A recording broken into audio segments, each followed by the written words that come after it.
Μετά από όλα αυτά, νομίζω μπαίνω κατευθείαν στο θέμα. Εάν τυχόν είχαμε μια άλλη άνεση χρόνου, θα μ' άρεσε να μιλώ προφορικά. Επειδή είμαστε υποχρεωμένοι να τηρήσουμε τα χρονοδιαγράμματα, έχω γράψει ένα κείμενο, το οποίο ζητώ συγγνώμη γιατί είναι συντομογραμμένο. Οπότε σας το διαβάζω λίγο αργά και συνεχεία θα πούμε τα περισσότερα στη συζήτηση. Υπάρχουν δύο παραδόσεις. Η μία, όπου δεσπόζουν οι δοκούντες άρχοι των εθνών, και οι άλλοι όπου τιμώνται αυτοί που ζητούν να γίνει το θέλημα του ενός. Στην ελληνική παράδοση βρίσκουμε ένα μικρό λαό με μεγάλες απαιτήσεις. Έχουν μια παιδικότητα στην έκπληξη, τους ξαφνιάζει το μυστήριο της ζωής. Ζητούν την αλήθεια για την αλήθεια, όχι για να τη χρησιμοποιήσουν σε κάτι άλλο. Όπως τα παιδιά αγαπούν το παιχνίδι για το παιχνίδι.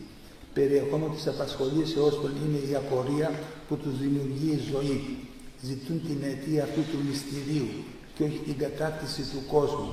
Αυτό αποτελεί το κίνητο, το περιεχόμενο και το σκοπό τους. Ο Δημόκριτος θεωρεί πιο σημαντικό να βρει τη μία αιτιολογία για το πρόβλημα της ζωής παρά να αποκτήσει τη βασιλεία των Περσών και τα πλούτη. Αυτό φανερώνει πού βρίσκονται και τι ζητούν. Αγαπούν τη φιλοσοφία και το κάρος. Αγαπούν τη σοφία και το κάρος. Καλλιεργούν τη φιλοσοφία και τη φιλοκαλία. Ζητούν το μέτρο και την αρμονία στην τέχνη. Απορρίπτουν τις υπερβολές. Τονίζουν παντού το μηδέν άγανα. Πράττουν τη γλώσσα με τέτοιο τρόπο για να μπορούν με συντομία και σαφήνεια να διατυπώνουν τις ερωτήσεις που έχουν και τις απαντήσεις που βρίσκουν. Αυτός ο πολιτισμός απλώνεται στο γνωστό τότε κόσμο.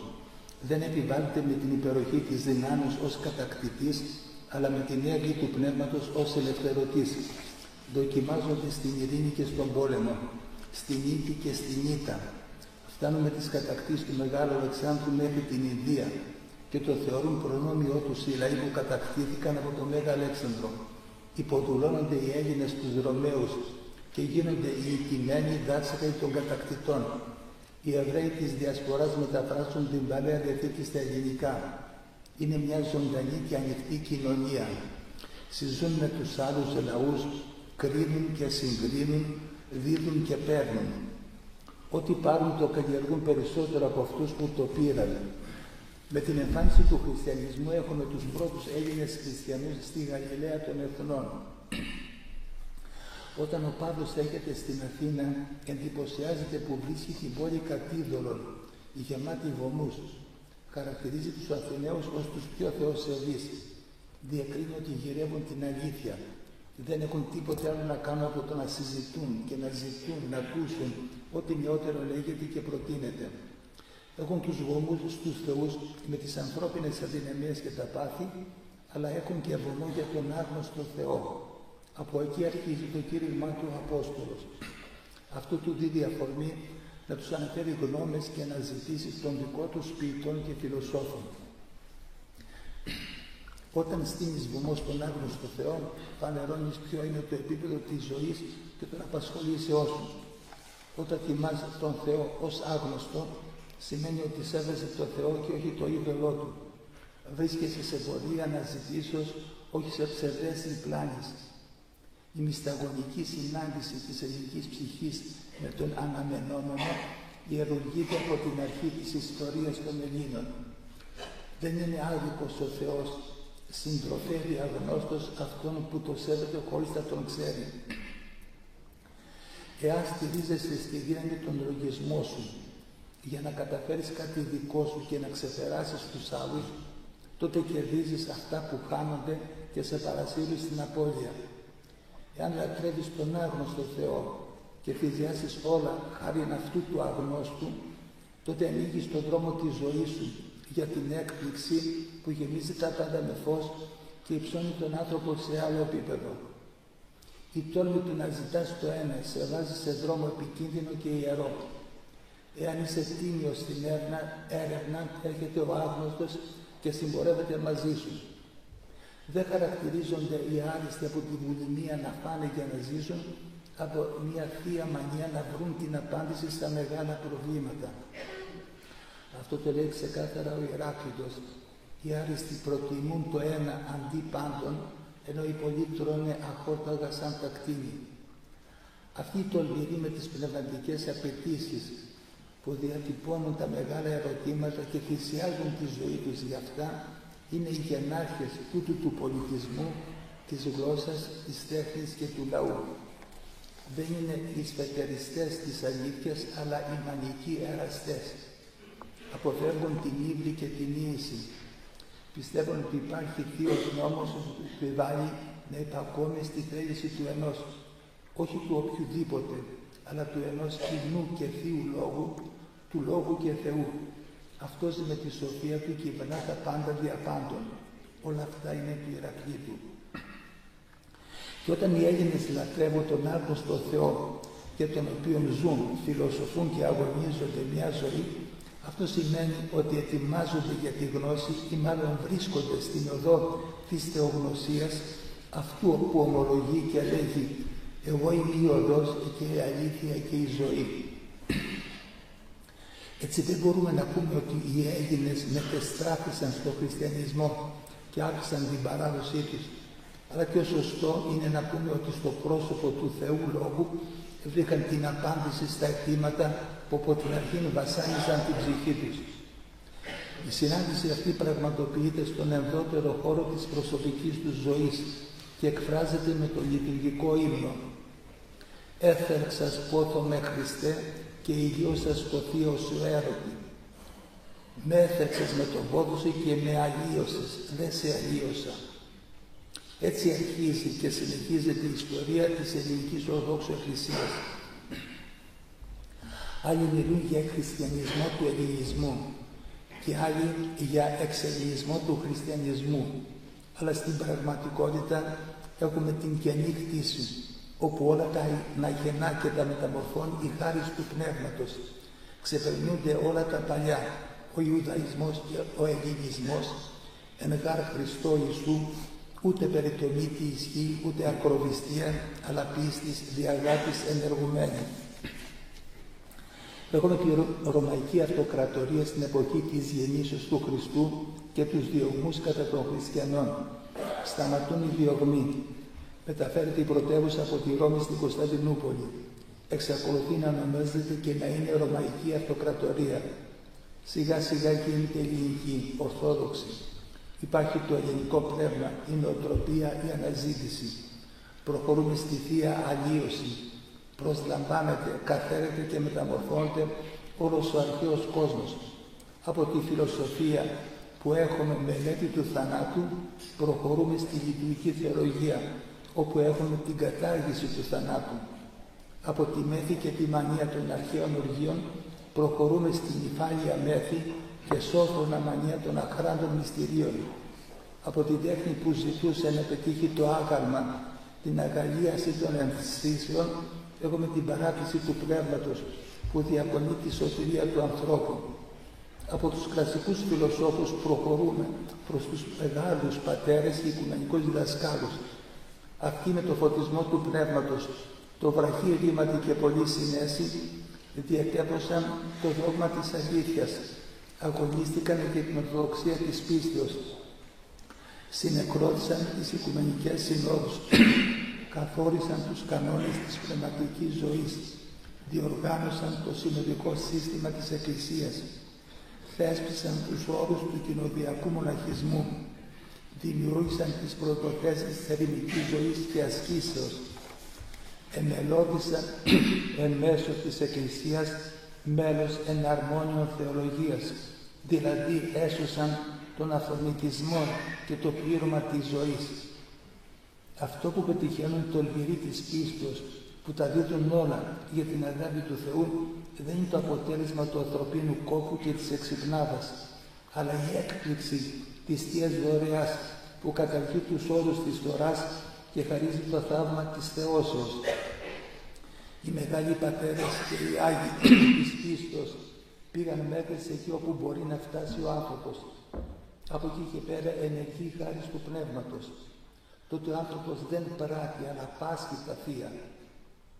Και ο Απόστολος Παύλος πήγε μέχρι σε εκεί όπου γίνεται η αρπαγή. Γι' αυτό αναφέρει ότι ηρπάγει μέχρι τρίτου ουρανού. Δεν πήγε με τις δυνάμεις του. Όταν φτάσεις εκεί όλα τελειώνουν και όλα αρχίζουν από άλλη δύναμη. Και στην πορεία προς Εμαούς συνέβη κάτι παρόμοιο. Όταν πλησίαζαν στην πόλη που πήγαιναν, ο άγνωστος συνοδοιπόρος των δύο μαθητών προσεποιεί το πορωτέρο πορεύεστε. Τον παρεδίασαν όμως να μείνει μαζί τους, γιατί τελειώνει η μέρα, αλλά δεν τέλειωσε η ερμηνεία για το θάνατο του Ιησού. Στην κράση του άρθρου και στην κράση στο τέλος της αντοχής τον γνώρισαν. Εκείνος έγινε άφαντος, δηλαδή όντως φανερώθηκε ως αναστημένος Κύριος. Τώρα δεν μπορούσαν ούτε ήθελαν να του ζητήσουν να μείνει μαζί τους. Ήδη τον γνώρισαν αληθινά. Άνοιξαν τα μάτια τους. Έγιναν μια αίσθηση, μπήκαν στη γενή κτήση, εφραίνοντας το φως του αναστημένου όπου και αν βρίσκονται. Αν η αλήθεια σου χάνεται όταν γίνεται άφαντος, σημαίνει ότι δεν είναι αλήθεια αλλά φαινάκι. Εδώ έλαμψε η αλήθεια που γέμισε τα πάντα με φως. Απεκάλυψε διάμοιας τα παρελθόντα και τα μέλλοντα. Σαν να είναι σκοπός της ζωής του ανθρώπου να φτάσει αυτή στη στιγμή της Θείας Ιερουργίας. Αμέσως θυμήθηκαν τι συνέβαινε μέσα στην καρδιά τους όταν τους εξηγούσε τις γραφές. Κατάλαβαν ότι έπρεπε να πάθει ο Χριστός για να μπει στη δόξα του. Έπρεπε να περάσουν αυτοί όλο τον κόπο της οδηπορίας για να ανοιχτούν οι οφθαλμοί τους. Και έπρεπε να συμπληρωθεί ο θεολογικός αγώνας της χριστιανικής αυτοκρατορίας για να φτάσουμε στην ομολογία προς τον Θεάνθρωπο και της λειτουργικής ταύτης και ανεμάρχου θυσίας την ουριάν παρέδοκα σημείν ως δεσπότης των απάντων, για να γεμίσουν έτσι τα πάντα από θεϊκή αγαλίαση. Λύθηκε η απορία των αρχαίων, ήρθε το φως της αλήθειας, τέλειωσε η επιγής πορεία της αυτοκρατορίας, αρχίζει τώρα η απουμένη ως ευλογία όλων αυτοκρατορία του Πνεύματος και της αγάπης του αναστημένου. Οι μαθητές της Εμαούς θα έκαναν τον Χριστό εάν έμενε αφού τον γνώριζαν και τον περιόριζαν τοπικά. Τώρα ο Χριστός, γινόμενος άφαντος, είναι παντού και πάντοτε με όλους. Και η Ορθόδοξη Λειτουργική Θεολογία προσφέρεται ως ουράνια τροφή σε όλο τον κόσμο. Η αποντιά και η αλήθεια της τελικής νίκης βρίσκεται στην ταπείνωση που φέρνει τη δανεινή του Πνεύματος σε όλους. Ο νικητής δεν έρχεται σαν κάποιος δυνατός για να προσβάλλει αυτούς που νικήθηκαν, αλλά η νίκη αυτού του μεγάλου νικητού δίδει τη νίκη σε όλους. Γι' αυτό λέμε ότι η πρωτοτυπία και το μεγαλείο της Ορθοδοξίας φανερώνται σε αυτό. Η χάρις και το μνήμης Ορθόδοξης φανερώνεται με λεπτότητα στη Θεία Αλλίωση του ήθους, της ζωής και της τέχνης. Εν σιγή ξεσπάει η κοσμογονική επανάσταση που καταλύει το θάνατο. Βασιλεύς της δόξης δεν παρουσιάζει ο Χριστός ως αναστημένος, αλλά ως σταυρωμένος και ήπιος νεκρός στον επιτάφιο. Έτσι δεν πληγώνει κανένα πονεμένο και ανιστά όλους τους νεκρούς. Επιβάλλεται ήρεμα η βεβαιότηση ότι ανέστη Χριστός και ζωή πολιτεύεται.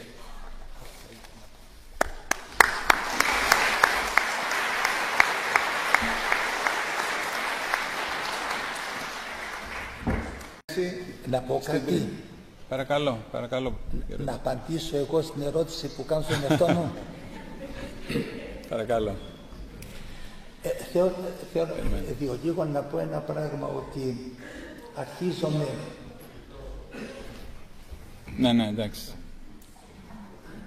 Μιλάτε. Αρχίζομαι από μία τόλμη, μια μανία, μια τρέλα να τα θυσιάζω όλα για το ένα. Και αυτό είναι σαφές και προχωρεί έτσι. Και ενώ στον αρχαίο ελληνισμό υπήρχαν 1000 πάθη, υπήρχαν αυτοί που τα θυσιάζαν όλα για το ένα. Και ο Απόστολος Παύλος δεν είχε βωμό στον άγνωστο δραστήριο μέρα στην Αθήνα. Και ένα μικρό πράγμα χαρακτηρίζει όλο τον κόσμο. Και είναι ένας ο ηγέτης, ο οποίος τα θυσιάζει όλα για το ένα και παίρνει μαζί του όλο τον κόσμο.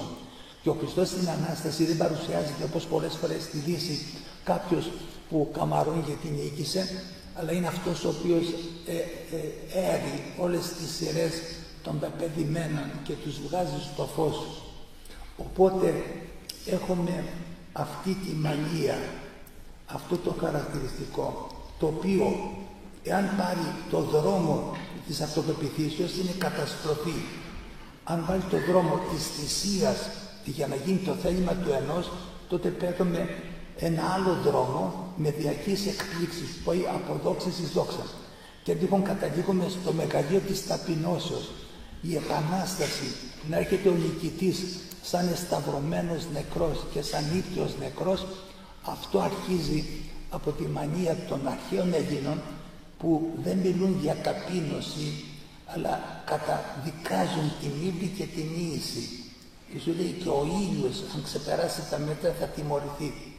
Οπότε βλέπετε, αυτό το πιστεύω, γιατί το ζούμε μέσα στην παράδοση και δεν μελετούμε την παράδοσή μας από αυτούς που την έλεξαν απ' έξω, αλλά τη ζούμε. Και υπάρχει μια κυκλοφορία αίματος, μια τρέλα η οποία γίνεται μανία. Και λέω το εξής: παραλαμβάνουν τη σκητάλη οι πατέρες της Εκκλησίας και δεν υποστέλουν την σημαία της τόλμης, ούτε βάζουν νερό στο κρασί της μανίας. Αλλά όλα μετά αλλοιώνονται, μεταμορφώνονται, καθαγιάζονται. Αυτό ξέρετε,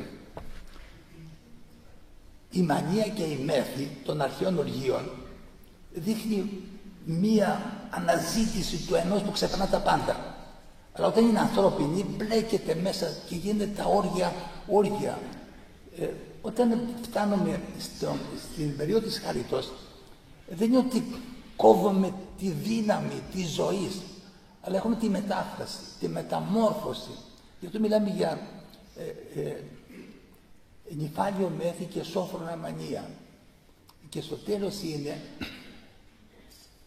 να καταλήξει στο ένα, να ξεπεραστεί η λογική ανθρώπινη και να τιμηθεί ο αποτυχεμένος, ο νεκρός, όχι ο δυνατός, ο οποίος εξουθενώνει τους άλλους. Αλλά αυτός εξουθενώνει τον εαυτό του για να αναστηθούν οι πάντες. Και να φτάσουμε στο τέλος να πούμε νηστεύσαντες και μη νηστεύσαντες, έλατε όλοι στο τραπέζι της χαράς και στο συμπόσιο της πίστος. Και αυτά τα πράγματα δεν λέγονται πουθενά αλλού.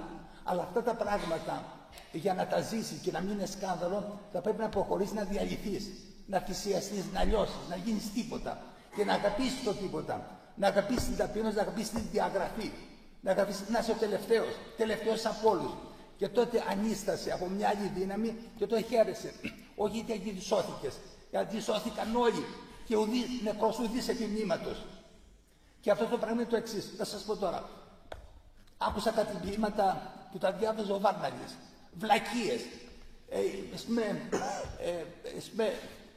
Ολοκληρωτισμός. Δεν θέλω να σε επιβάλλω με τις φωνές. Φωνάζω κι εγώ. Αλλά φωνάζω για να φτάσω στη μη φωνή. Στη συνέχεια άκουσα κάποιο κήρυγμα ενός ιεροκήρυκος και φώναζε για τον Χριστό με τον ίδιο τρόπο που φώναζε ο Βάρναλης. Εγώ θα σας πω το εξής, ότι το ήθος το δικό μας μετά από τις φωνές και μετά από τις συγχύσεις ήταν σε μια ηρεμία, σε μια γαλήνη, σε μια που τα έχει όλα. Και η γαλήνη αυτή αφώνως ανιστά τους νεκρούς. Και αυτό το πράγμα έχει σαρκωθεί στο ήθος. Είχα βάλει σαν τίτλο Ελληνοορθόδοξη παράδοση. Κάποιος το είπε και μου λέει με πιάνει αλλεργία όταν ακούω για τον ελληνισμό και την Ορθοδοξία. Εγώ λέω το εξής, κοιτάξτε σου. Είναι μεγάλο πράγμα να είσαι Έλληνας Ορθόδοξος. Λέω το εξής, να είσαι μη Έλληνας και μη Ορθόδοξος. Να είσαι μια θεοφάνεια. Αλλά ο ελληνισμός με την τρέλα του και η Ορθοδοξία με τη Θεία Μανία και τη Σόφρονα Μανία και την Νυφάλιο Μέθη σε οδηγεί σε αυτό στο ξεπέρασμα των πάντων. Και η θεολογία μας με την αποφατική διατύπωση φτάνει σε αυτή την ελευθερία και η πνευματική ζωή φτάνει σε αυτή την ελευθερία της ανυπαρξίας. Λέει ο Βασισάκ ότι ο ταπεινός είναι ως άνθρωπος μη ερθών εις το είναι και είναι απόλυτα ελεύθερος. Δεν ενοχλεί κανένα, δεν ενοχλείται από κανένα. Και σώζει όλους, γιατί σώζει από τη χάρη του Πνεύματος. Οπότε πήγα να σας γράψω αυτά τα λογικά, αλλά σας λέω ότι στην ουσία μια Θεία Τρέλα αρχίζει και τελειώνει. Και τελειώνει στη Μεγάλη Εβδομάδα, σε αυτή τη γαλήνη. Και θεωρώ σαν κορυφαία στιγμή την ακολουθία του επιταφείου, το σέπτον αναβαλώμεν το φως των σημάτιων. Αυτός ο ύμνος, ο οποίος ψάλεται τη Μεγάλη Παρασκευή και τη Κυριακή των Μυροφόρων. Και ενώνονται όλα και σώζονται όλοι και νεκρός ουδής επί μνήματος. Και δεν λέω τίποτα, ούτε πιο τολμηρό, ούτε πιο μαλακό από αυτά που λέει η Εκκλησία. Αλλά εάν τυχόν υποφέρουμε στη ζωή μας, αν φτάσουμε σε απόγνωση, διαλυθούμε και δεν υπάρχουμε, τότε θα νιώσουμε ότι έρχεται αυτός που μας ανιστά. Χριστός κατερθών προς πάλιν άδου μόνος, λαβών αν ήρθε πολλά της νίκης σκύλα. Μόνος κατέβηκε στον Άδη και ανέστησε όλο τον κόσμο. Μόνος κατεβαίνει στον Άδη της δικής μας τιμωρίας, της κολάσεως και μας βγάζει. Και θέλει να περάσουμε πολλά βάσανα για να σωθούμε. Θα μπορούσε να μας κάνει όλους καλούς και τέλειους, να μας έχει βάλει σε ένα παράδεισο που να είμαστε κουρδισμένα, ας πούμε, μαριονετάκια. Αλλά αυτό θα ήταν κόλαση. Αυτό δεν το κάνει ο Θεός, το κάνουν οι άνθρωποι. Στη συνέχεια λέω το εξής, ότι επειδή σε την ελευθερία μας, γι' αυτό μας αφήνει να φτάσουμε σε αυτά τα χάλια. Και αυτά τα χάλια είναι η προϋπόθεση να προχωρήσουμε. Συγγνώμη γιατί πήρα το λόγο. Όχι, Σταματάω.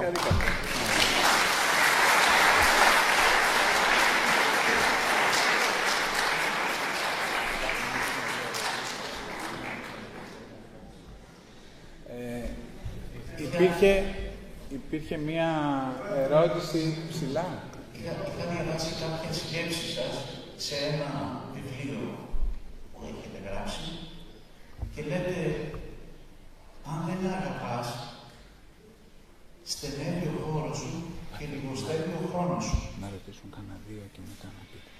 Και το πάντρεψα με κάποιον άνθρωπο που λέγεται Μισελ Γκονάζ, δεν ξέρω καν τι άνθρωπος είναι. Μπορεί να μην είναι ορθόδοξος, μπορεί να μην πιστεύει, δεν ξέρω. Επειδή να κολλήσει και στον τίτλο που έχετε βάλει. Και λέει λοιπόν αυτός ο Μισελ Γκονάζ, τα μικρά παιδιά έχουν μεγάλη καρδιά. Εκεί μετατρέπεται ο χρόνος σε χώρο. Είναι μια απάντηση σε αυτό που είχατε πει εσείς σε αυτή τη φράση προηγουμένως. Οπότε το ερώτημα μου είναι, επειδή κιόλας παλιότερα μου είχε πει ένας διδακτορικός φοιτητής, λέω, αν κάποτε θα έκανα διδακτορικό στη θεολογική, θα ήθελα να είναι αυτό που λέει ο Χριστός για τα μικρά παιδιά. Και μου λέει, είσαι πολύ γελασμένος αν νομίζεις ότι μπορείς να τους πείσεις. Οπότε το ερώτημα μου είναι, τι σπουδή χρειάζεται να κάνει ο άνθρωπος για να φτάσει να νιώσει σαν μικρό παιδί που μετατρέπει τον χρόνο σε χώρο.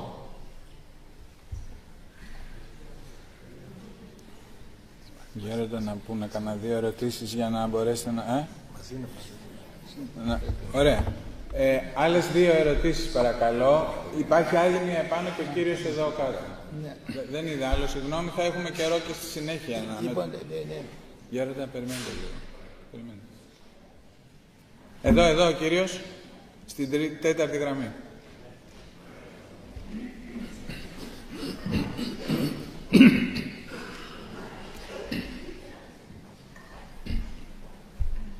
Πατέρα Βασίλεια, προ 2.000 ετών γεννήθηκε ο Κύριος. Από τότε υπήρξαν εκατομμύρια μάρτυρες. Μετά υπήρξαν δύο παγκόσμιοι πόλεμοι, ο κίνδυνος του πυρηνικού ολοκαυτώματος και ένα φαινόμενο, αυτό που λέμε σήμερα επιστημονική πλήξη εγκεφάλου, που ξεκίνησε από τον κεμπεδισμό και μετά. Και σήμερα ήρθαμε στη λεγόμενη νέα τάξη, η νέα εποχή, που κάνει το άσπρο μαύρο. Πότε ήταν ευκολότερη η σημειωτέων δε ότι τότε, προ 2.000 ετών, δεν υπήρχαν ούτε διδακτορικά, ούτε μάστερ, ούτε κομπιούτερ, ούτε γνώση, ούτε ούτε. Σήμερα με όλα αυτά που έχουμε τη γνώση, είναι σήμερα ευκολότερη η σωτηρία. Και αυτή η σωτηρία του ανθρώπου θα έρθει άνωθεν, όπως και παλαιότερα, δηλαδή θα παρέμβει ο Χριστός, ο Θεός, στην σωτηρία του ανθρώπου, στην ανθρωπότητα, ή υπάρχουν δυνάμεις εγγενείς στον κόσμο, αν θέλετε η Εκκλησία, οι εκπρόσωποι της, οι πιστοί κλπ. Που θα βοηθήσουν στη σωτηρία του ανθρώπου. Ευχαριστώ. Ωραία. Νομίζω ότι οι ερωτήσεις είναι αρκούντως βασικές και γενικές, ώστε να έχουμε τη δυνατότητα από τον Γέροντα να μας πει δύο πράγματα ακόμα και να περάσουμε μετά στις άλλες τοποθετήσεις. Παρακαλώ. Μ' αρέσει μια φράση του Αγίου Γρηγορίου του Νήσης που λέει ότι ο Θεός απαντά διόν απανένεται. Απαντά με το να αρνείται να απαντήσει. Και λέει κάπου ο Άγιος Ιγνάτιος ότι τον λόγο του Κυρίου γινώσκων δίνεται και τη σιωπή αυτού ακούει. Όποιος γνωρίζει το λόγο του Κυρίου ακούει και τη σιωπή του.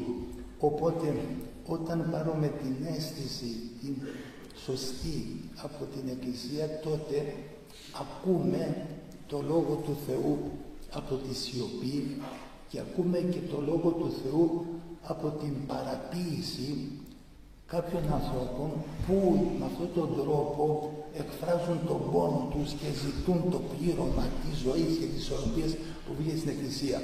Από την άλλη μεριά, ουκ εστιν ως αποκριβήσετε της θέρμης αυτού, λέγεται στην Παλαιά Διαθήκη για τον ίδιο, και η αγάπη του Θεού είναι τόσο μεγάλη που καλύπτει τα πάντα. Και το τέλος είναι αυτό που φωτίζει όλη την οδηπορία. Τότε ανοίχθηκαν τα μάτια των μαθητών και κατάλαβα, θυμήθηκαν τα παλιά, την πορεία, την ερμηνεία των γραφών και πήραν δύναμη για το μέλλον. Και φτάνουμε στην Ανάσταση που φωτίζεται ουρανός για τα κατακτόνια. Όταν φτάσει κανείς εκεί, τα βλέπει όλα διαφορετικά. Και θυμάμαι τώρα τη φράση του Αγίου Μαξίμου του Ομολογητού ότι στο πλήρωμα της αγάπης δεν υπάρχει κανείς χωρισμός, δεν υπάρχει διαφορά άρενος και θήλιος, πιστού και απίστου. Οπότε βλέπετε, για να πει πιστού και απίστου, έχει την αφόρητη τόλμη, όχι του σχολαστικού θεολόγου, αλλά του θεόπνευστου, αυτού ο οποίος δεν μιλάει ο ίδιος, αλλά μιλάει ο Θεός. Οπότε βλέπετε, είναι τόσο μεγάλη η αγάπη του Θεού. Στη συνέχεια, όταν μας αφήνει να υποφέρουμε και πληγόμαστε, τι γίνεται? Φανερώνει στη ζωή μας εμπράκτος την αγάπη Του. Δεν θέλει να μας σώσει μαγικά. Θα μπορούμε να πούμε ότι με το να πλάσει ο Θεός τον άνθρωπο ελεύθερο, έβαλε βάσανα στη ζωή του. Και βλέπετε, λέμε, άπαξε αυτόν τε προσάξας, ο Κύριος αεισφαγιάζεται, αγιάζει τους μετέχοντας. Και λέει ο Χρυσόστομος ότι αγαπά τον καθένα με την αγάπη που αγαπά την οικουμένη, τον καθένα άνθρωπο, το καθένα ζωντανό, το κάθε κτίσμα. Αυτή είναι η αγάπη του Θεού. Γι' αυτό λέω, μπαίνοντας μέσα στο χώρο της Εκκλησίας και καθιθερώντας μέσα στον παράδεισο, πλαθόμεθα, κάνουμε υπομονή, περνάμε κλάματα, απογοητευόμαστε και στο τέλος βλέπουμε ότι όλο αυτό ήταν χρήσιμο για να φτάσουμε σε μια στιγμή που είναι αιωνιώτης. Και δεν μπορούμε να φτάσουμε σε αυτό αν τυχόν δεν κουραστούμε και αν τυχόν δεν φτάσουμε σε απόγνωση. Γι' αυτό λέει και ο Βάσης άκουδεν όπλων ισχυρότερων της απογνώσεως. Τα λέω όλα αυτά για τον εξής λόγο. Μπορώ να αρχίσουμε να κουβεντιάζουμε για διάφορα θέματα. Αλλά σας λέω το εξής. Στο τέλος, ένα είναι το θέμα για όλους. Αλλά σας λέω ότι αρχίζουμε από την αγάπη του Θεού και φτάνουμε στην Ανάσταση που είναι τα πάντα γεμάτα φως. Στη μέση μπορεί να πέσουμε σε θεολογίες ή ερμηνείες για να χάνουμε την ώρα μας. Το θέμα είναι να μην πέσουμε σε τέτοιους φαύλους κύκλους, αλλά και στο τέλος, ο τελευταίος γίνεται πρώτος, οποιοδήποτε είναι και άγνωστος μεταφέρει το μήνυμα της ζωής σε όλους. Αλλά όποιος φτάσει σαν τους μαθητές προς Εμαούς, μετά από όλο τον κόπο της οδηπορίας και το βάσανο της απορίας, να τον δει τον αναστημένο τη στιγμή που χάνεται, αυτό είναι ένα γεγονός το οποίο τρέφει όλους μας. Μια αληθινή έκπληξη σωτηρίας, όπου νιώθω ότι δεν είμαι τίποτα και αυτός είναι το πάνω και με βγάζει από το θάνατο στη ζωή. Αυτό είναι ένα γεγονός το οποίο συνιστά την οικουμένη. Οπότε ας αγωνιστούμε, ας ζήσουμε τα προβλήματά μας, μην βιαζόμαστε να δώσουμε δικές μας ερμηνείες και στο τέλος θα ευχαριστούμε τον Θεό όχι για της ευλογίας, για την υγεία, για την επιτυχία, αλλά για δοκιμασίας, τα βάσανα. Και θα είμαστε ευγνώμονες στα γεγονότα και στους ανθρώπους που μας κάναν τη ζωή μαύρη. Και θα έχουμε μερικά παράπονα για κάποιους, όχι γιατί μας χτύπησαν, αλλά γιατί μας διέλυσαν, να μας κάνουν στάχτη. Γιατί μετά από εκεί αρχίζει η Ανάσταση. Και αυτό λέει αφώνος και κραυγαλαίος ενσυγεί το ήθος της Ορθόδοξης Εκκλησίας. Οπότε είναι μην απελπίζετε, ελπίζετε. Μένοντας μέσα στην Εκκλησία και θα δείτε ότι από όλα θα βγει κάτι καλό. Οπότε απαντώ χωρίς να απαντήσω.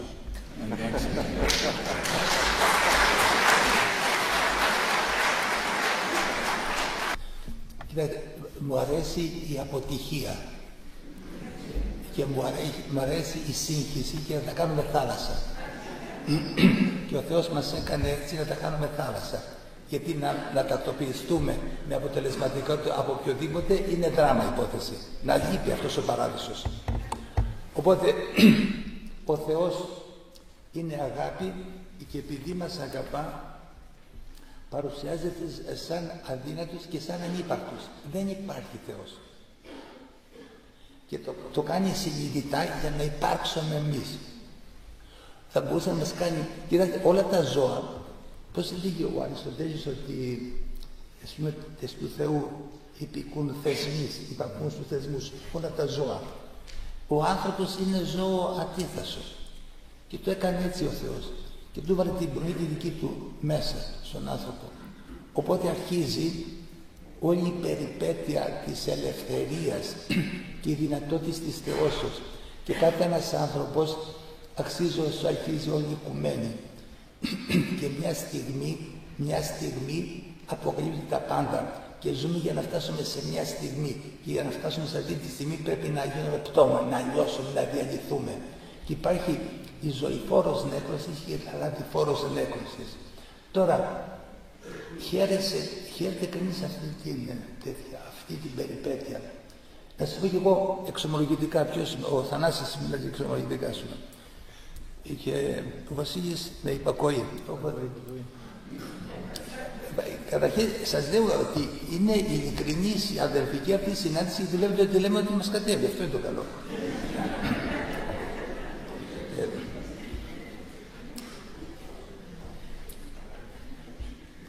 Παρακολούθησα τα κατηχητικά. Εντάξει. Παρακολούθησα τη θεολογία στο Πανεπιστήμιο. Δεκαετία 50, 54-58. Εντάξει. Δεν με ικανοποιούσαν. Λέω, αν είναι έτσι στην κόλαση θα είναι ανυπόφορα. Πήγα στη Δύση και ένιωσα πόθεν έρχεται το ανυπόφορο. Δεν μπορώ. Πήγα στο Άγιο Όρος και λέω, εδώ πέρα είναι τρελοκομείο, είναι ωραία. Βρίσκω τον τόπο μου. Και το εξής, ότι στο Όρος δεν αναπαύεσαι στο Όρος. Δεν αγαπάς το Όρος, αλλά αγαπάς την οικουμένη. Και όντας σε έναν τόπο είσαι παντού. Και κάτι ελέγχθη προηγουμένως για κάποιον. Και μ' άρεσε ο πατήρ Πορφύριος που σχολίαζε κάτι λαϊκά τραγούδια, ρεμπέτικα. Και άκουσα κάποιο τραγούδι, μια φορά δεν το θυμάμαι ακριβώς, αλλά έλεγε ζωή μου, ρέμπελη και σκλάβα. Πήγαμε παντού και δεν πήγαμε πουθενά. Και αυτός μίλαγε θεολογικά, ρεμπέτικα. Εάν τυχόν είσαι στο ένα μέρος, γεννηθεί το θέλημά σου, οδηγείσαι σιγά σιγά στην έκπληξη που είσαι σε ένα μέρος και είσαι παντού. Και λες έπρεπε να υποφέρω μια ζωή για να φτάσω εκεί. Και όταν φτάνει ο ένας φτάνουν όλοι δι' αυτού. Και λέω ας πούμε ότι η Εκκλησία, η παράδοσή μας, και μετά εγώ βλέπω ότι από τότε που γεννηθήκαμε και π.Χ. και βάζω σαν πρώτους αυτό το κλίμα των προσοκρατικών, που είναι μια γενεά ζητούτου τον Κύριο και καθένας βγάζει μια κραυγή. Ποια είναι η αρχή, μετά ποιος είναι ο τρόπος της του παντός διοικήσεως. Οπότε βλέπετε, ας πούμε, αυτή η μανία για την αλήθεια και όχι για την κατάκτηση του κόσμου κάτι λέει και μπαίνει στο DNA το δικό μας. Οπότε δεν αναπαυόμαστε σε αυτό. Και νομίζω η τελική κουβέντα που τα λέει όλα αυτά είναι του Αγίου Νικολάου Καβάσιλα, που λέει «Εμείς νικόμεν νικώντων των άλλων». Δεν θεωρώ νίκη να έχω δύναμη να υποδωρώσω τους άλλους, αλλά να ζήσω μια τέτοια ζωή που ελευθερώνει όλους.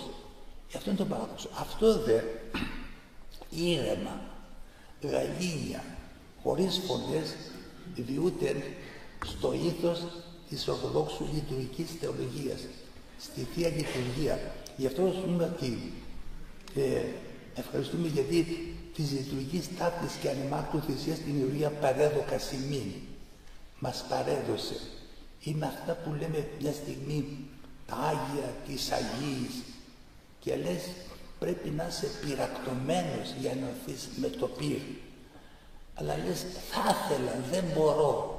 Και λέει ο λαός, εις Άγιος, εις Κύριος Ιησούς Χριστός. Αυτός είναι ο μόνος Άγιος και σε αυτόν ελπίζω εγώ ο κακομοίρης. Οπότε, ο Θεός έκανε τον άνθρωπο επειδή τον αγαπούσε αδύνατο, το πιο αδύνατο πλάσμα. Και του έβαλε μόνο μια πνοή δική του μέσα του.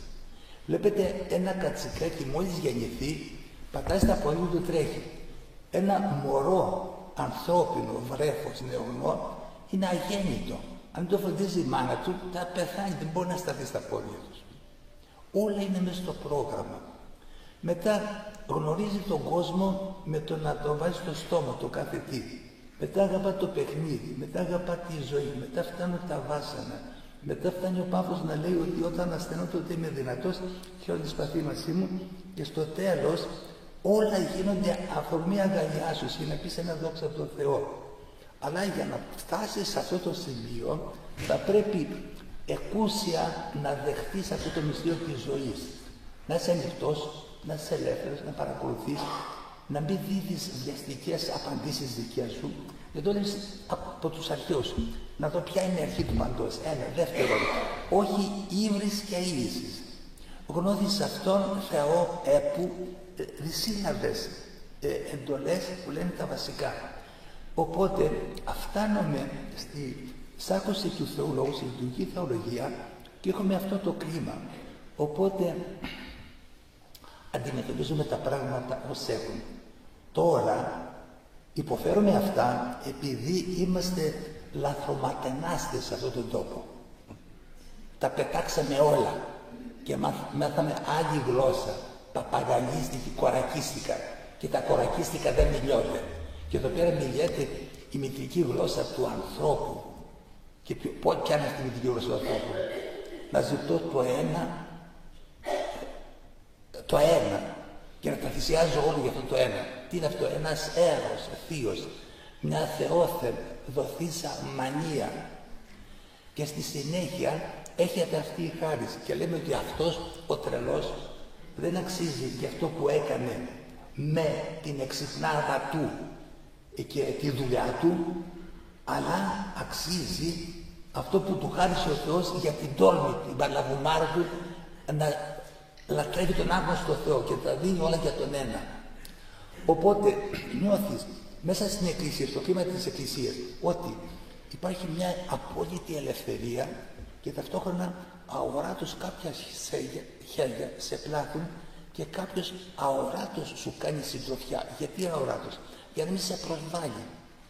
Ο Χριστός είναι ο άνωτο πατρίς συγκαθήμενος και ο δε ημίν αοράτος συνών. Αν ήταν ορατός, θα ήταν κακή πεθερά, θα μας έκανε τη ζωή μαύρη. Αλλά σου λέει, επειδή σας αγαπώ, σας αφήνω μόνους και είμαι μαζί σας και τα κάνω και τα δύο συνειδητά. Και μια στιγμή θα φτάσετε στο φως. Και για να φτάσετε αυτό το φως και να μην σας το δώσω εγώ μαγικά, ότι σας έκανα τέλειους, Πρέπει να πονέσετε. Και χωρίς μεγάλους πειρασμούς δεν δίνει ο Θεός μεγάλα χαρίσματα. Οπότε σας φέρνω ένα παράδειγμα, το οποίο είναι μέσα μου έντονο, όπως η πορεία προς Εμαούς, η αιμορροούσα. Μια γυναίκα άρρωστη μόνη, έχει αιμορραγία, χάνει αίμα, χάνει υγεία, δεν μπορεί. Πάει στους γιατρούς, δίδει ότι έχει, δεν γίνεται τίποτα. Πάντα αναλώσασα στις φετίες, ουδέν ωφεληθείς, αλλά μάλλον στο χείρον ερθούσα, ήρθε στο χειρότερο, έφτασε στην απόβληση, δεν υπάρχει τίποτα. Θα πάω να δω τον Χριστό, θα πάω να κουμπίσω το κάθισμα του Ιμαρτίου, δεν θέλω ούτε να συζητήσω μαζί του, ούτε να τον πάρω στο σπίτι μου, μόνο αυτό. Το έκανε και έγινε το θαύμα. Λέει, ύψατο μου τις. Μα τι ύψατο σου τις, εδώ πέρα όλο σου κόμμα σε συφίδι. Οι Απόστολοι, εντάξει Απόστολοι, εντάξει επίσημοι, εντάξει Πατριάρχοι, εντάξει δεν ξέρω ποιοι άλλοι, αλλά αυτά είναι ανοησίες. Κάποιος με ακούμπησε, ποιος? Μια ψυχή διαλυμένη με απόλυση που δεν την ξέρει κανείς και ακούμπησε το άκρο του ηματίου μου και έγινε η έκρηξη. Και είχε όλος ο πόνος και είχε όλη τη θεότητα και έγινε καλά. Και έγνω το σώμα του ότι ήταν από της μάστιγος. Και αυτό το γεγονός είναι ένα κήρυγμα που μεταδίδεται στον κόσμο. Ένα σύγκριο πιάνει την οικουμένη από αυτή τη σωτηρία, αυτό το κήρυγμα. Όχι οι εξυπνάδες, ούτε νεότεροι εκκλησίες, ούτε παριστές, δεν ξέρω τι βλακίες, ούτε βλακίες που λέω εγώ τώρα, ας πούμε. Αυτό το άφωνο κήρυγμα. Και τώρα προχωρεί η επιστήμη και σταματάει η εμπιστοσύνη που είχαν στη λογική τους. Ό,τι βλέπω υπάρχει, τα ακούω. Σαν χλαμαριστά, τα ρίχνουν οι ίδιοι πίσω. Και λένε ότι κάτι που υπάρχει, υπήρξε, δεν χάνεται ποτέ. Ωραία. Κάτι που συμβαίνει, μεταδίδεται στο σύμπαν, όχι με μεταβίβαση ενεργείας, γιατί θα έπρεπε να περιμένει δισεκατομμύρια έτη φωτός, που είναι η μεγαλύτερη ταχύτητα για να κοινοποιηθεί. Αλλά ακαριαίως ακαριών πληροφοριακών διαδικασιών. Μπλα μπλα μπλα μπλα. Αλλά αυτό στο οποίο φτάνει να ψηλαφίσει η νεότερη κβαντική μηχανική, την οποία σέβεται κανείς, αυτό το έχει φτάσει προπολού η ζωή μέσα στην Εκκλησία.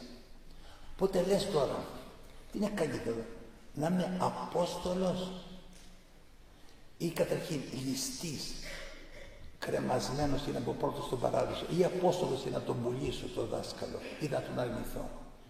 Να είμαι Απόστολος για να σπρώχνω τον Χριστό και να τιμώμαι δημοσίως εν οδό, είναι μια αιμορροούσα, μια διαλυμένη ύπαρξη που ακούμπησα μια στιγμή και έγινε αυτό το γεγονός. Και μετά τι γίνεται, ας πούμε. Ζει κανείς για μια στιγμή που είναι η κοσμογονία. Μετά βλέπετε όλη η εγωργία της ακολουθίας. Να πάρω τη Μεγάλη Σαρακοστή, το τρίμηνο της εβδομάδας, τη Μεγάλη Εβδομάδα, τη Μεγάλη Παρασκευή, το Πάσχα, αυτή την έκρηξη του φωτός, αυτό το νηστεύσαντες και μην νηστεύσαντες, τα κάνουμε τζίμπα όλα, ας πούμε. Αλλά αυτό το πράγμα για να γίνει, θα πρέπει να έχεις διαλυθεί ή σεμνά να κάνεις υπομονή. Σεμνά, αυτό που λέει ο Άγιος Σιμεών, να βρεις μια ήσυχη γωνιά και ένα ήσυχο τόπο να ησυχάσεις, να επισκεφθείς τον εαυτό σου. Δεν ησυχάζουμε, δεν ψηφίζουμε τον εαυτό μας. Γι' αυτό ακούμε τηλεόραση, ακούμε όλα αυτά, ακούμε πολιτικούς. Και λέω το εξής, ενώ τώρα ταράσσονται τα πάντα, δεν ακούω ένα λόγο που να βγαίνει από την παράδοση, που σώζει τα πάντα. Και δεν είναι εξυπνάδα ανθρώπινη, αλλά είναι η απάντηση του ουρανού, αυτού του αοράτου, αυτού του ανυπάρκτου, σε αυτόν που τόλμησε τα πάντα να τα θυσιάσει για να γίνει το θέλημα του Θεού. Οπότε λέω, όταν συνεχίσουμε την παράδοση μας, βρίσκουμε τον εαυτό μας και είμαστε μια ευλογία για όλους. Είπε ο κ. Μπέξος ότι πρέπει να έχουμε ένα όραμα. Κάποτε είχαμε ένα όραμα. Όταν σώχομαι μέχρι το 22 να πάρουμε την πόλη. Και λέω το εξής, ότι προς Εμαούς, προσεχθεί το προφέρο πορεύεστε. Του λένε, κοίταξε, έτσι που μας έκανες, μας διέγγιζες και μας έκανες την καρδιά, όχι μάγει, μας την ζέστανες, δεν μπορείς να φύγεις. Ή θα έρθουμε μαζί σου, ή θα έρθεις μαζί μας. Γιατί προχώρησε η ερμηνεία, αλλά δεν φτάσαμε στο τέλος. Και η ψήφα του μήνα συναχής. Πήγε μαζί τους. Και έγινε η ευλογία. Και με τη βάση του άκρου, στο σπάσιμο του εαυτού των, έλαβε το φως. Τέλειωσα ώρα και οράκησα. Εδώ πέρα τώρα, το λέω, εδώ πέρα στην ότι αν είναι ο Χριστός, αυτό που μας το χάραμε. Και η αυτοκρατορία, που μετά σιγά σιγά γίνεται ελληνική, έχει σκοπό για να γίνει μία ελληνική, να γίνει παγκόσμια. Έχει σκοπό να γραφεί και να υπάρχει παντού ως ευλογία αιώνια, ορθόδοξη και λειτουργική θεολογία. Η τροφή του παντός κόσμου, η ευάγγελη τροφή, που τη θέλουν όλοι. Και η πιστή και η άπιστη και η καθολική. Και αυτό το πράγμα δεν θα το πω εγώ καθόμενος ότι εγώ έχω. Όχι, εγώ δεν έχω τίποτα. Αλλά είναι ένα δώρο που δίδεται στο Θεό σε αυτούς που κάνουν υπομονή. Και είναι παντού αυτοί. Οπότε δεν λέμε τη μοίρα μας ότι χάσαμε την πόλη. Ή αυτό που λένε πάλι με χρόνους με καιρούς, πάλι δικά μας είναι. Ούτε οι μαθητές προς εμάς σου λέει να ξανακάνουμε την ίδια πορεία πάλι είμαστε μαζί με τον Χριστό. Είμαστε τώρα μαζί με τον Χριστό. Και είναι όλος ο κόσμος μαζί με τον Χριστό. Και κάνουμε όλη την πορεία για να φτάσουμε εδώ που ξεπερνούνται οι πορείες. Ο δε γρηγόριος Ελίσης λένε ότι λέει ότι η πορεία προς το Θεό είναι η θέα του προσώπου του Θεού. Δεν μπορεί να το πει αυτή σε κάτι κατάλαβα. Γι' αυτό δεν θέλω να μην πω τίποτα. Και θα σας παραπέμψω στην Εκκλησία σε αυτή την παράδοσή μας, η οποία αρχίζει από μία θεία μανία να τα θυσιάσει όλα για να πω την αλήθεια. Στη συνέχεια έχετε η στάχωση του λόγου, δεν υποτασσόμεθα στους Εβραίους, αλλά έχετε κοινή κτήσεις που ξεπερνά τον Εβραϊσμό και τον Ελληνισμό και φτάνουμε σε αυτή την κατάσταση που έρχεται το φως και γεμίζει ο ουρανός τη γη κατά τον ήλιο. Αυτό το πράγμα δεν είναι θρησκευτικά που θα λέει εξωτερικά κανείς τον άνθρωπο να μην γεμίσουν εκκλησίες. Ο Θεός αν είναι γεμίσει, τσακαμάτης. Όταν υπάρχει μια έκκληση, μια σκιάς, ενός αγού ανθρώπου που γίνει να δώσει από τον Θεό, σαν την εμπορούσα, σαν αυτούς που φτάσανε σε αυτούς, αυτό είναι ένα Θεός που είναι μυστικά μηνύματα σε όλο τον κόσμο. Οπότε, εάν τυχόν μαθαίναμε ελληνικά, μαθαίναμε την ιστορία μας, θα πηγαίνουμε φυσιολογικά πάμε και φτάνουμε σε αυτό που είναι η αυτοκρατορία της αγάπης, της πανταχού παρουσίας του αναστημένου και χαιρόμαστε γιατί είμαστε αδύνατοι. Και ένας προχωρημένος, αυτός του γυφά του πνεύματος, θέλει να είναι ανύπαρκτος. Και όντας ανύπαρκτος, δεν ενοχλεί κανένα, ούτε ενοχλείται από κανένα. Εισέρχεται και ξέρχεται και κλεισμένο των θυρών και θέλει αυτό το μήνυμα. Οπότε, κάνουμε αυτή την πορεία ο ελληνισμός για να γίνει μη ελληνισμός, μη ορθοδοξία, μια θεοφάνεια. Και αυτή η έκρηξη της αγάπης και η κραυγή της αλήθειας δίνεται με την απόλυτη σιγή. Και αυτό το ήθος το βλέπεις στην παράδοση, στο πώς γίνεται τα τυπικά, πώς ψάχνονται, πώς γίνεται η λειτουργία, πώς σε τον αγώνα του ψάχνουμε τη Μεγάλη Παρασκευή τη Κυριακή των Ιεροφόρων. Οπότε νιώθεις, λέει αυτός, ρεύεται και σκλάβα ζωή μου, πήγαμε παντού και δεν πήγε πουθενά, νιώθεις εκεί ότι όντας σε ένα μέρος είμαι παντού και μαζί με όλους. Οπότε λέει κάποιος αγαπώ τη μοναξιά, γιατί θέλω να είμαι μαζί με όλο τον κόσμο. Και είχα μια απορία πριν τα γεώρος και μου την έδειξε ο Ευάγγελος όταν είχε πει για τον μοναχό και μοναχός εσύ, ο πάντων χωριστής και πάσης ιεροσμένος. Χωρίζεται από όλα και μόνο και με όλα. Αν θες να ενωθείς με όλα, πρέπει να χωριστείς με όλα. Αν παντρευτείς με κάτι που μέρους, τα χάσεις τα άλλα. Οπότε βλέπετε, ο ήρωας της θυσίας των πάντων τα δέχεται όλα και είναι παντρεμένος με όλα. Οπότε αν είχαμε μάθει αυτή τη γλώσσα τη δική μας, που εγώ τη θεωρώ μυστική γλώσσα του ανθρώπου, όχι κορακίστικα, προοδευτικά ή συντηρητικά, θα χαιρόμαστε τη ζωή μας και θα χαιρόμαστε και το θάνατο, γιατί δεν υπάρχει θάνατος. Και τώρα αυτό που χρειάζεται είναι αυτή τη δοκιμασία πάει να την πάρουμε όχι για να απογοητευτούμε, αλλά για ήρεμα να γυρίσουμε στην Εκκλησία. Και ο πατέρας του Ασόπιου δεν το τιμωρεί επειδή θα το σκοτώνει, αλλά πηγαίνει μαζί του πριν πάει αυτός και νιώθει όταν είναι στην χώρα της απολίας, η Σοφία ότι με συνοδεύει και γυρίζω πίσω. Γυρίζοντας πίσω σημαίνει ότι βρίσκω το δρόμο, το δικό μου. Άρα λοιπόν, θα νιώθουμε, καταρχήν δεν θα φτάνουμε σε αυτό το χάρι. Δεν θα είχαμε αυτή την παιδεία. Δεν θα ψηφίσαμε αυτούς που ψηφίζουν. Και είμαστε όλοι υπεύθυνοι. Και ότι αν μαθαίνουμε αυτή τη γλώσσα δική μας, τι θα ήμασταν. Θα είμαστε ήρωες, πρώτος στον κόσμο δηλαδή, ταπεινοί, ανύπαρκτοι και παντοδύναμοι. Δεν θα φτάνουμε εκεί. Σήμερα που φτάσαμε εκεί, μπορούμε την οποιαδήποτε δοκιμασία να τη μετατρέψουμε σε ευλογία, όχι εμείς, ούτε συστήματα εξυπνάδες, αλλά με το να πιάσουμε τον εαυτό μας σιγά σιγά να τον βάλουμε μέσα στην Εκκλησία, στον χώρο της αγάπης. Είδατε ότι ο Ιούδας μετεμεληθής απαρατών απήξατο. Πούλησε την αγάπη με τεμελήθη. Δεν μπορείς να χάσεις αυτά τα χρήματα, δεν αξιοποιούνται τα 30 τάλιρα. Αλλά απατάσσει σε απαρατών απήξατο. Ο Πέτρος δεν έκανε αυτό. Αλλά εξ αυτών έξω έκρασε πικρός. Βγήκε μια γωνία και έπαιρνε. Και το κλάμα του είχε την παρηγοριά. Και επειδή έδωσε στο κλάμα, έγινε η πέτρα της πίστης. Τώρα δεν έχουμε τίποτα να κάνουμε, αλλά είναι να δούμε να το έχω και να κλάψουμε, να ειρηνήσουμε, όχι μια απόδοση. Και αν φτάσει ο Σωτήρας, και όταν φτάσει μια στιγμή θα καταλάβουμε γιατί δεν μου φέρνει όλα, γιατί όλα είναι καλά.